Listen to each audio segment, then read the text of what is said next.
Arguments have now intensified between the EU and the United Kingdom about the post-Brexit status of Northern Ireland. It's a special case as it's the only land border with the EU and it also has a history of violent political division.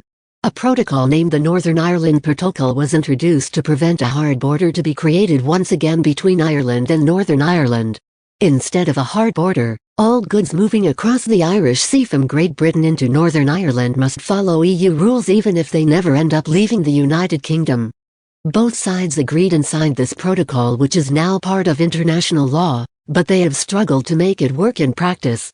The current system can't cope with the number of checks that are required on goods entering Northern Ireland from Great Britain. United Kingdom's government has unilaterally extended a series of grace periods.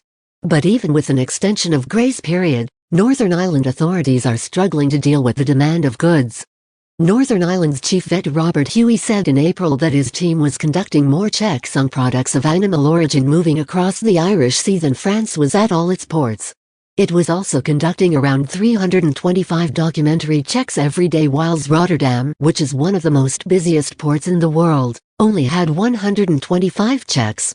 This is partly because containers arriving in Rotterdam are often full of one commodity, whereas each supermarket lorry crossing from Gigabytes to Northern Ireland contains multiple loads, all of which might need to be checked.